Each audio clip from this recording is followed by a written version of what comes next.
Saludos a todos en Cristo. Soy el diácono Roberto León de la Iglesia de la Santísima Trinidad y del ícono de la Santísima Virgen de Casano ubicada en Ñuñoa, acá en Santiago de Chile.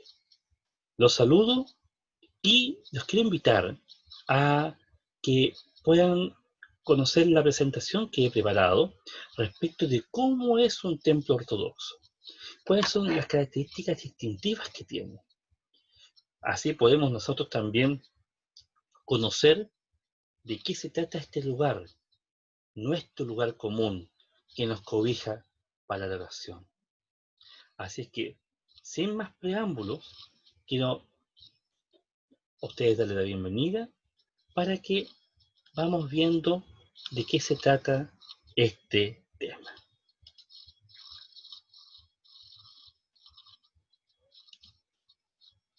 Estamos compartiendo esto que hemos titulado el templo ortodoxo. ¿Cuál es el objetivo que me he planteado? Es el de conocer a través de fotos y ejemplos los elementos importantes y distintivos que componen un típico templo ortodoxo. Excepto en algunos instantes, mi preferencia ha sido colocar fotografías de templos que son conocidos por nosotros, que son de uso en nuestras comunidades, más que apelar a imágenes de hermosas iglesias que se encuentran en Europa y en el cercano Oriente. De esta forma también nosotros hacemos valer un principio que tanto en la gran catedral como en la pequeña capilla se cumple siempre el mismo objetivo. ¿Y cuál es? Aquí lo vamos a ver. En este capítulo que son las generalidades del templo. En griego decimos naos, en ruso decimos hram. Cada templo ortodoxo es un templo de Dios, la casa del Señor. Cuando el Señor expulsó a los mercaderes del templo, dijo: mi casa es casa de oración. El templo es un edificio consagrado a Dios, en el cual los fieles se reúnen para ofrecer la común oración al Señor y para recibir la gracia de Dios por medio de los santos, de la Santa Comunión y de los santos misterios. En ese sentido, el apóstol San Pablo, en su carta primera a los Corintios, señala fuertemente de que nosotros no debemos despreciar el lugar que tenemos como lugar de reunión, no a los que tenemos iglesia. En ese lugar, adentro de la iglesia, el lugar más sagrado de todos es el altar o santuario, donde se encuentra el trono del Dios Trino, el santo altar. Hagamos un poco de historia. El antiguo pueblo elegido llevaba el arca de la alianza de un lado a otro y se colocaban en tiendas y allí ofrecían los servicios divinos. Cuando Salomón construyó el templo de Jerusalén, esta edificación fue inundada por el Espíritu de Dios. De esa forma fue consagrada. Y estaba separada en tres porciones: el Sanctorum, o Santo de los Santos, donde estaba el arca, el santuario y el patio. En la época de los apóstoles, los discípulos del Señor acudían al templo de Jerusalén para dar gracias y para orar. Pero poco a poco el servicio divino fue separándose del antiguo templo. De esta forma, los apóstoles empezaron de a poco a entrarse aparte. En los primeros siglos, el culto cristiano se desarrollaba ya sea en las catacumbas, donde rezaban sobre la tumba de los mártires, o también en secciones de la casa de alguien que eran destinadas exclusivamente para el culto divino. Las basílicas constantinianas, que tenían un origen profano, después de la legalización del cristianismo en el Imperio Romano durante el siglo IV, fueron la base para el futuro edificio de un templo. Ahí tenemos, por ejemplo, las imágenes, algunas, eh, algunos modelos justamente basados en la idea de la basílica. La basílica antiguamente tenía, hablando de la basílica profana, era una nave larga y al fondo estaba el tribunal, que era una de las funciones que tenía. Y en el tribunal estaba el trono del emperador, en el mismo lugar donde hoy se ubica el altar. Vamos a algunos puntos básicos. Todo templo ortodoxo que se construya está mirando hacia el oriente, recordando que el Señor es el alba de nuestra salvación. Desde el oriente viene la salvación a nosotros. Entonces, bueno, pueden haber iglesias que han partido con otros usos religiosos y que después se transforman en templos ortodoxos y que pueden estar orientadas hacia otro punto cardinal, pero la norma es que los templos ortodoxos se construyan mirando hacia el oriente. También una iglesia es erigida y consagrada a Dios en honor de uno u otro hecho de la historia de la salvación. También puede ser erigida en honor a un santo de Dios que es elegido como intercesor especial ante el Señor por esta comunidad. En ese sentido, tenemos iglesias que pueden estar dedicadas a la resurrección del Señor, a la natividad del Señor, a la Epifanía, fiestas del Señor, fiestas de la Santísima Madre de Dios, la dormición de la Virgen, la entrada de la Santísima Madre de Dios en el templo, la natividad de la Virgen y así, o a íconos, Nuestra Señora de Vladimir, la Virgen de Kazán, la Virgen de Smolensk, etc. Puede estar dirigida a un santo. Por ejemplo, los árabes muchas veces, no en todas por supuesto, en la diáspora construyeron templos dedicados a San Jorge, un santo especialmente reverenciado por todo el mundo ortodoxo y en particular por los árabes. Ahora, los rusos también, pero los árabes hicieron como una característica distintiva que donde fueran construyeron muchos templos en honor a San Jorge, a San Nicolás también, así como los serbios que también hacían lo propio con San Sabas. La consagración del templo debe ser realizada por un obispo, pero si esto no fuera posible por cualquier motivo justificable, el obispo envía el antimens ya consagrado, a la nueva iglesia y delega su autoridad en un clérigo mayor, que puede ser un archimandrita, o un igúmeno, o un arcipreste, o el mismo sacerdote que va a ser el párroco, y él hace lo que se llama la consagración menor, que entre las partes que consta es la colocación del antimins encima del altar. La consagración mayor tiene muchos otros puntos, como por ejemplo el, el mismo armado del altar, colocarle los clavos, revestirlo, colocar el antimens, el tabernáculo, ungir las murallas del templo, procesión con las reliquias, por el exterior de la iglesia, etc.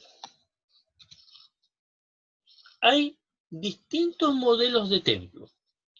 Aquí les presento estas imágenes del Manual de Oficios Divinos que son de una actualidad bastante interesante.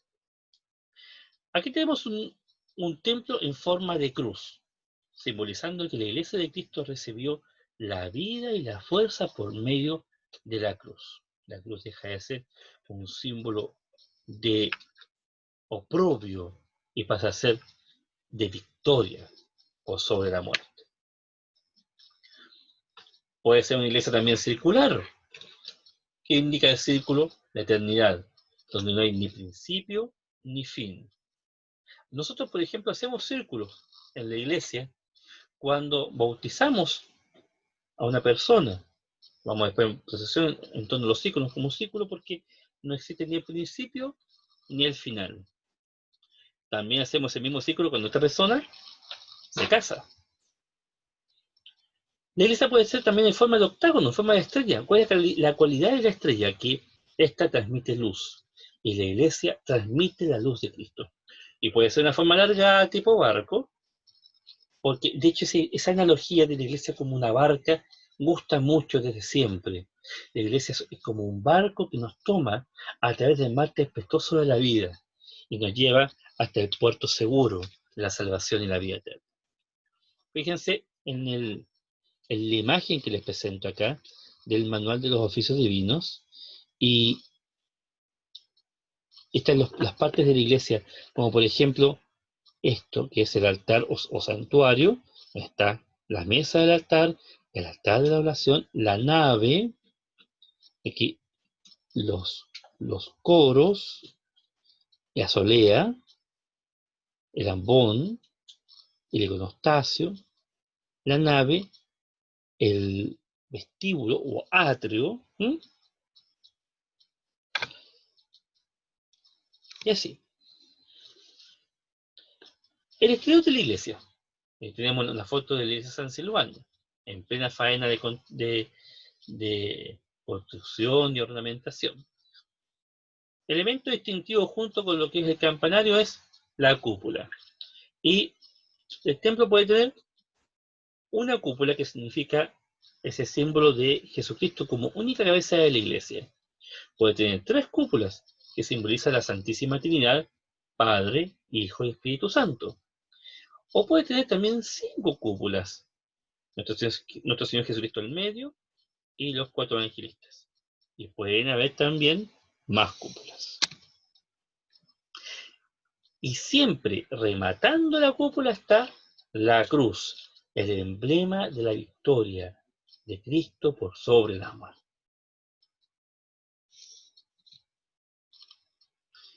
Entramos a la iglesia y la, la primera sección de ella es el atrio.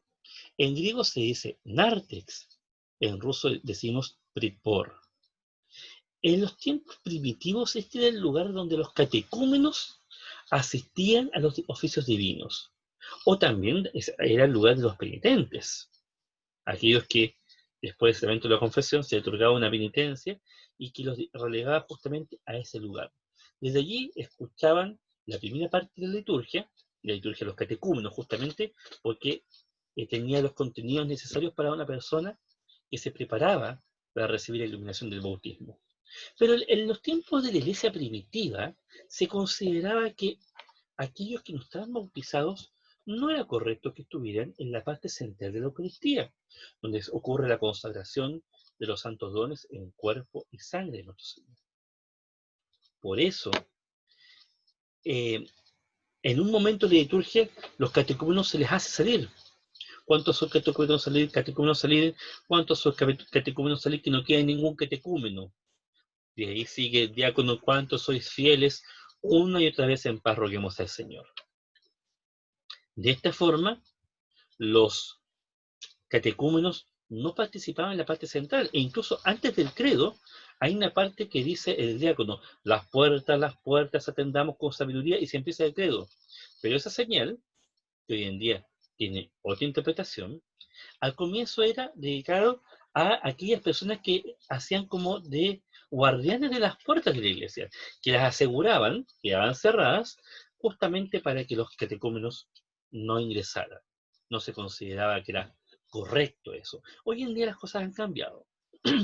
Pero aún todavía queda un remanente de aquello que varios de los oficios penitenciales se dicen justamente en el atrio. Por ejemplo, durante la víspera, en cuanto de fiestas, se hace una procesión justamente hasta allí, con súplicas respondidas con Señor ten piedad, que efectivamente aluden a un tema penitencial, y era justamente para que lo escucharan los que tenían que estar allí. Ahora bien, muchas veces ese lugar contiene la mesa donde se hacen los responsos fúnebres. Panigític, porque ahí se hacen las panigidas. O sea, junto con el lugar donde se venden las velas, ahí está el lugar donde se hacen los responsos en memoria. Ahora bien, también consideremos de que muchas veces esa mesa se encuentra allí, pero a veces puede estar en otro lugar del templo. Allí es un lugar correcto, pero también a veces se coloca en la nave, delante de la cruz grande, que a veces está muy cerca del altar. Uno cuando quiere velas, si quiere colocarla por uno mismo o pidiendo por algún familiar, la puede colocar en cualquier parte del templo. Por supuesto, donde haya donde colocarla, claro está. Pero justamente en la mesa de panegida, uno las coloca por los difuntos.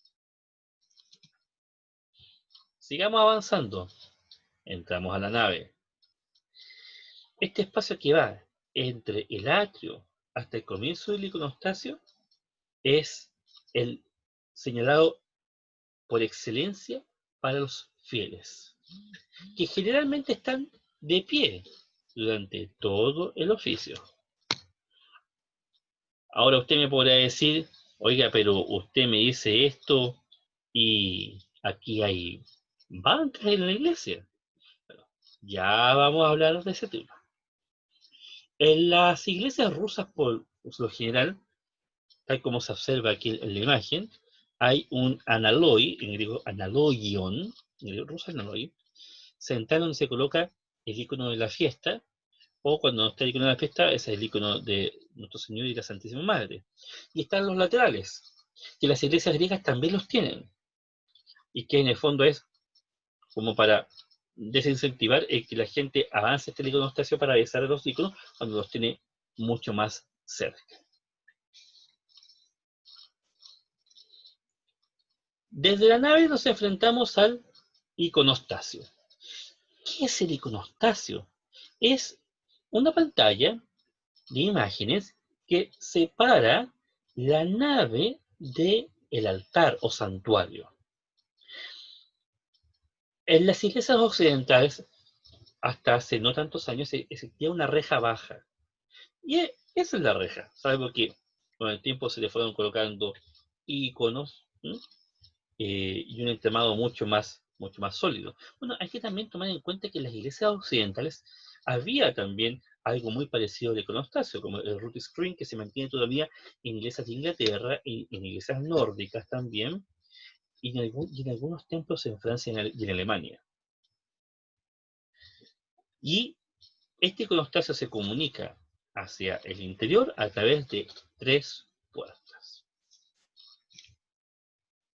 La mayor de las puertas, la central, es llamada la puerta real, porque a través de ella pasa nuestro Señor Jesucristo por medio de los santos dones. El motivo de la puerta real siempre ahí tiene el icono de la Anunciación y los 4 evangelistas. En algunos templos solamente está el icono de la Anunciación. Las puertas laterales se llaman puertas diaconales. ¿Por qué? Porque las usa el diácono para entrar y salir del altar. Están dedicadas a San Gabriel, San Miguel Arcángeles, pero también puede estar representado los santos archidiáconos Esteban y Lorenzo. La cortina que está tras la puerta real es reminiscencia de esa cortina que estaba en el templo de Jerusalén y que se corre y escorre durante el curso de los oficios divinos. Apelando a las mismas imágenes del manual de oficios divinos, que es una obra muy interesante para leer, ahí que tenemos un iconostasio. Vamos revisándolo detalladamente. Acá en el centro, dijimos, están las puertas reales. Siempre aquí, a la derecha de la puerta real, está el icono de nuestro Señor Jesucristo, el Cristo Pantocrátor, el Cristo Todopoderoso. A la izquierda de la puerta está siempre el icono de la Santísima Madre de Dios.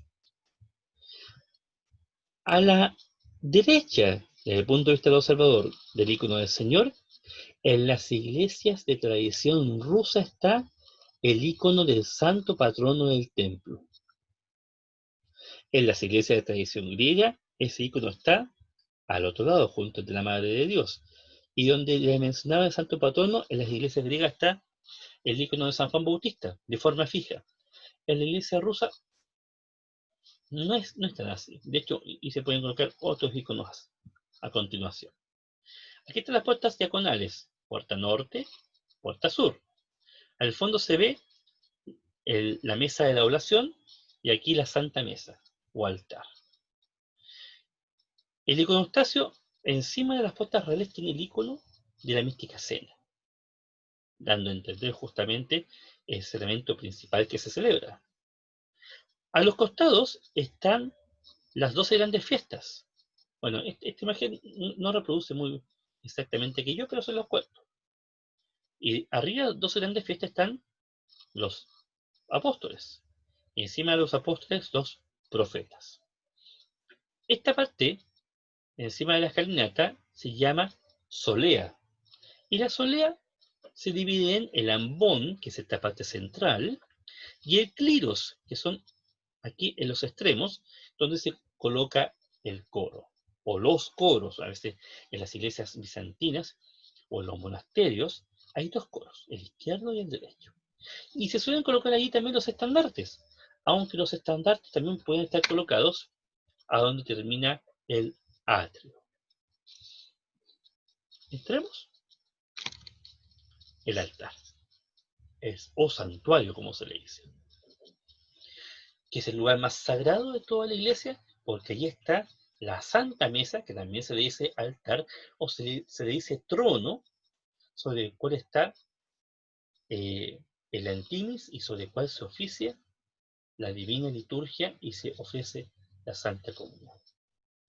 Precisamente la palabra altar significa un lugar elevado de sacrificio, y tiene lógica, porque es un lugar que está en una parte más elevada, para que sea más audible y, dentro de las limitaciones que ofrece el iconostasio, más visible.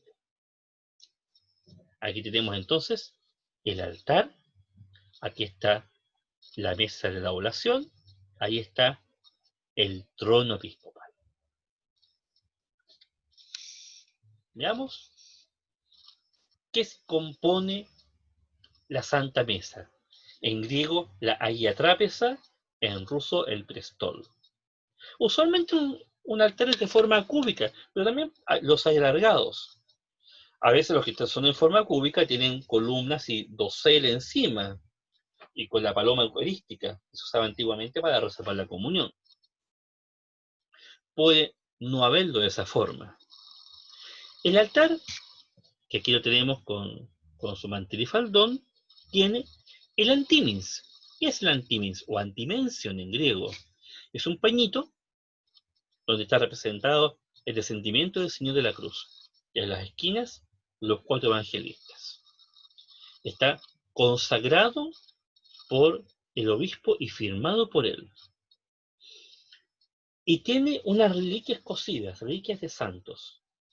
Si no está ese antimension, la divina liturgia no se puede celebrar. Así de claro. Al costado del antimis están las cruces de mano para la bendición del pueblo. De hecho, generalmente son dos. Aquí el dibujo representa una.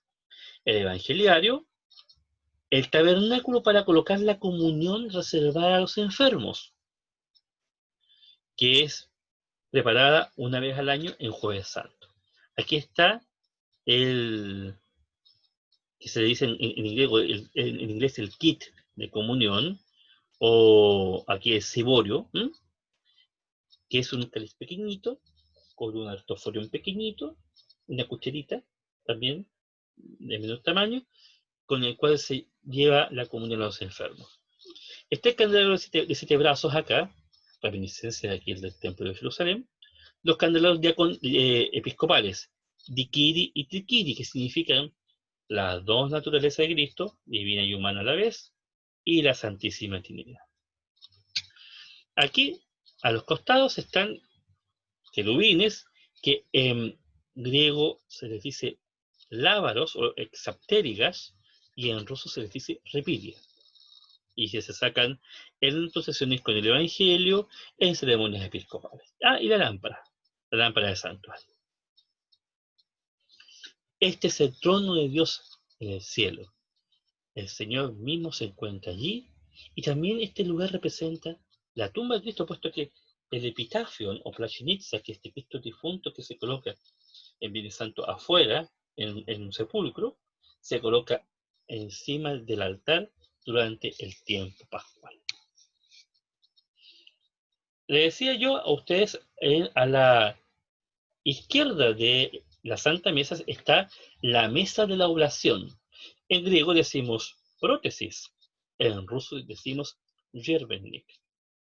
Y sobre ella se hace la preparación de los santos dones que después van a ser consagrados. Este es un oficio que se hace antes de la liturgia y que es realizado dentro del altar. Ahí tenemos los vasos sagrados. Siempre esta mesa está coronada por una cruz. Y aquí tenemos el, el cáliz, tenemos la patina con la estrella, la bandeja donde se coloca la prófora, la cucharilla y la cucharilla para distribuir la comunión, la lanza para cortar la prófora, que es el pan, del cual se saca un cuadrado, que llamamos corderos, que se coloca encima de la patena y que después va a ser consagrado. Y que después con ella se sacan también las partículas correspondientes de las conmemoraciones que uno solicita también por vivos y difuntos. Tenemos acá el incensario y el candelabro. El trono alto, gorno y miesto. El trono episcopal. A veces se colocan otros taburetes o sillas alrededor para los concelebrantes sacerdotes. Los diáconos no toman asiento durante los oficios divinos y por respeto a ellos, los servidores menores tampoco lo hacen. Por eso aquí tenemos el trono, que este es de la iglesia de la Trinidad, y ahí está el arlietz, la alfombra episcopal que tiene un águila. En griego ese conjunto se llama sintronon, y justamente es como la representación de los apóstoles y los sucesores que se reúnen colegiadamente. Les quiero presentar otros temas.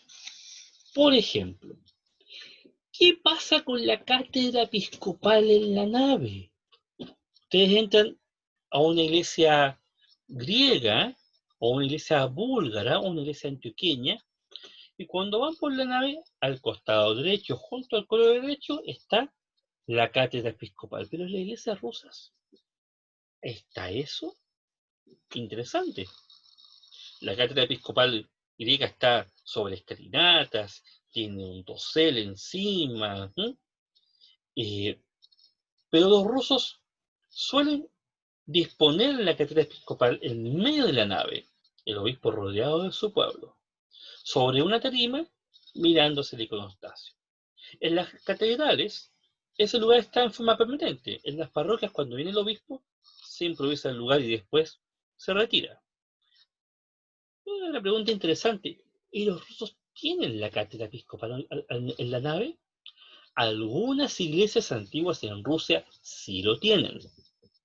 A veces también tienen el trono para el zar. Pero también tienen a veces este trono, pero por lo general los rusos acostumbraron a hacer que el obispo se coloque en medio de su pueblo. Un tema que quedó pendiente de antes. ¿Qué pasa con las bancas? Uno a veces ve iglesias, especialmente iglesias griegas, iglesias antioqueñas, que tienen bancas dentro de la iglesia. Quiero puntualizar un tema aquí. Yo no vengo a criticar, yo no vengo a señalar respecto de lo que tiene que hacerse y no debe hacerse. Yo soy respetuoso de esas realidades. Yo hablo respecto de cómo se hacen las cosas en la iglesia rusa. También la iglesia serbia lo hace así. Eh, en los otros lugares de Palestina también tienen, generalmente las iglesias líderes de banca, otras iglesias en Palestina tienen ya escaños, pero en el Monte Alto, por ejemplo, claro, está todo el espacio a disposición. ¿Y por qué? Porque se considera que solamente hay dos actitudes reconocidas en la casa de Dios, que es estar o de pie o de rodillas. En los periodos de ayuno nosotros nos arrodillamos, ¿no? Pero cuando ya estamos, por ejemplo, en el periodo entre Pascua hasta Pentecostés, nosotros no nos arrodillamos, como expresando así la alegría por la resurrección. Por eso cuando es Pentecostés, hay una víspera posterior a la liturgia, y ahí volvemos a arrodillarnos. Ahora bien, también cuando se saca la cruz, para el tercer domingo de Cuaresma, para la fiesta de la exaltación o la fiesta de la procesión de la cruz, ahí también se hacen postraciones. Pero también seamos correctos al hablar. ¿La gente se puede sentar? Sí, se puede sentar. ¿Pero quiénes? Aquellos que la debilidad física no les permite estar de pie. Por eso, la gente ya de mayor edad, las embarazadas, aquí que tengan una dolencia física, puede sentarse. Es una concesión a la debilidad física. Pero el que está vigoroso, el que tiene fuerza, el que tiene juventud, está de pie. Tertuliano justamente decía que esa forma de orar de pie era la, el homenaje que nosotros hacemos a la resurrección. Y las bancas en todo caso son una introducción occidental del mundo protestante. Incluso en Chile, en la época de la colonia, los asientos para el pueblo no habían. Uno piensa, por ejemplo, en la vieja catedral de Santiago, de Plaza de Armas, había sillas para los canónigos, para el obispo, ¿m? Para el cabildo de la catedral, para el gobernador, la real audiencia y nada más. Y después eso se fue masificando. ¿Qué hay del púlpito? Y cuando hablo de púlpito me refiero a esta estructura que se ubica más o menos en la nave más cercana al altar, y que por ejemplo las iglesias católicas antiguas tienen, iglesias protestantes usan también mucho el púlpito. Pero también hay un tema usado para proclamar las lecturas, como la epístola y el evangelio. El púlpito que nosotros vemos, por ejemplo, esta es una foto de la Catedral de San Pedro y San Pablo en San Petersburgo, y ahí hay un púlpito. Muchas iglesias de Grecia, de Asia Menor, de el Medio Oriente, Bulgaria, tienen púlpitos, como el que yo estoy señalando. En Rusia hay algunas iglesias que también tienen púlpito allá. Estoy pensando, por ejemplo, en el caso de esta catedral de San Pedro y San Pablo, de la fortaleza, de la catedral naval de San Nicolás, en la misma San Petersburgo, también en la misma ciudad imperial, la gran iglesia del Palacio de Invierno, que hace poco fue eh, renovada y nuevamente se puede efectuar la divina liturgia allí, también tiene un púlpito. Pero las iglesias que se construyen en el occidente generalmente carecen de él. Ahora, también, ojo con el tema, la parte central del iconostasio, justo frente a las puertas reales, es llamada ambón, la forma de decir púlpito. Por lo tanto, ese lugar justamente cumple la función que está también asignada a el púlpito que nosotros generalmente asociamos en Occidente. Antiguamente, en el diseño de las iglesias, el púlpito estaba delante de las puertas reales, púlpito masivo. Y de hecho hay uno de Santa Sofía de Constantinopla que en este momento está a la intemperie y que justamente representa este elemento grande con dos escaleras a los costados y se ubicaba delante de las puertas reales. Y el baptisterio, cuando el cristianismo empezó a hacerse masivo, el bautizo de adultos era bastante común. Entonces se construía una piscina grande donde el bautizado podía ser sumergido, como corresponde, en el bautizo por inmersión. Pero hoy en día el bautizo de adultos no es tan común. Generalmente los niños son bautizados porque estamos ya en un contexto de una sociedad más cristiana o por último con la conciencia de que los niños se bautizan. Entonces muchas veces se coloca una pila improvisa cerca del nártex. eh, ya no es, a veces es una pila fija, muchas veces es una pila móvil. Pero este baptisterio como que representa esta foto, que es el baptisterio de los ortodoxos de Rávena, ya no, prácticamente no se usan. De hecho, no se volvieron a construir. Pero hoy en día en Rusia se han construido iglesias con baptisterio, justamente pensando en el bautismo de los adultos. Ahora, un lugar para la confesión. En Occidente, en las iglesias católicas es muy claro, el confesionario, una estructura a veces muy grande, a veces muy reducida, en el cual está el sacerdote a un lado y al otro el penitente. ¿Tenemos eso? No. En realidad nosotros improvisamos un lugar con un atril frente a los iconos, de preferencia el icono del Señor, o puede ser al otro lado del iconostasio. Entonces el sacerdote sale con la cruz de mano, con el evangeliario, lo coloca en un atril y allí es testigo de la confesión que el penitente da al Señor. En Viernes Santo, cuando está el epitafio en la plaginitza delante puesta, generalmente allí, mientras se cantan las completas mayores, el sacerdote escucha las confesiones y se coloca con su atril, la cruz y el Santo Evangelio a un costado de la plaginitza. Y bueno, valga algunas consideraciones finales. El Señor dijo, donde están dos o tres congregados en mi nombre, allí estoy yo en medio de ellos.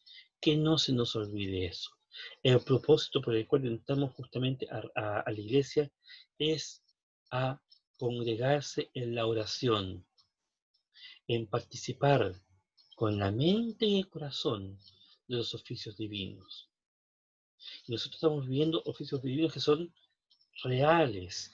No es un mero símbolo, es la presencia real de nuestro Señor.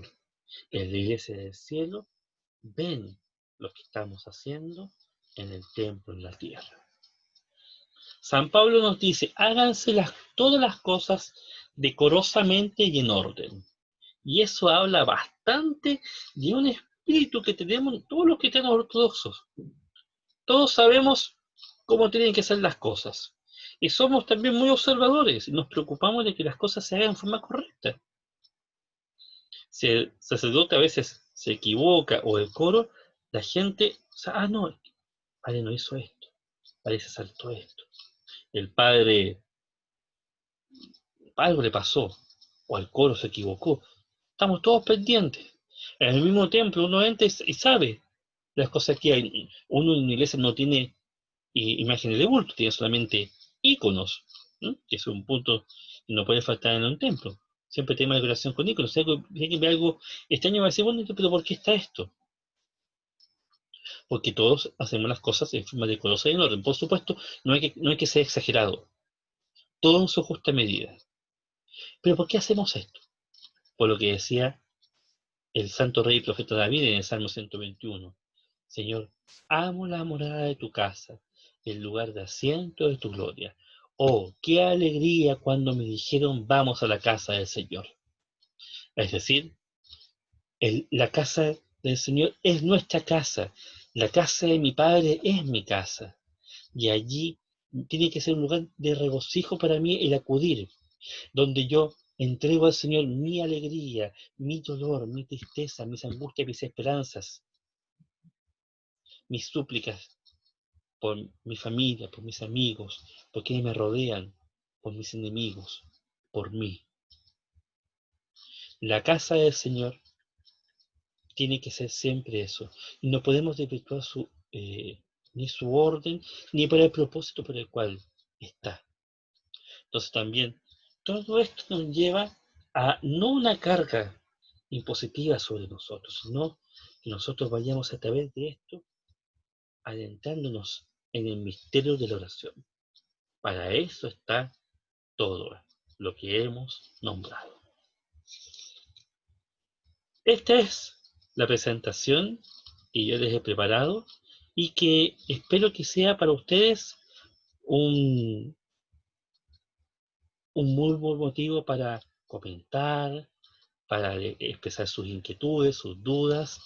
Es para mí un agrado tener que compartir esto porque de alguna forma la realidad del templo es algo que tiene que estar dentro de nosotros, es conocerlo, amar, amar la casa del Señor, porque esa es nuestra casa común, donde nosotros nos congregamos y hacemos comunidad.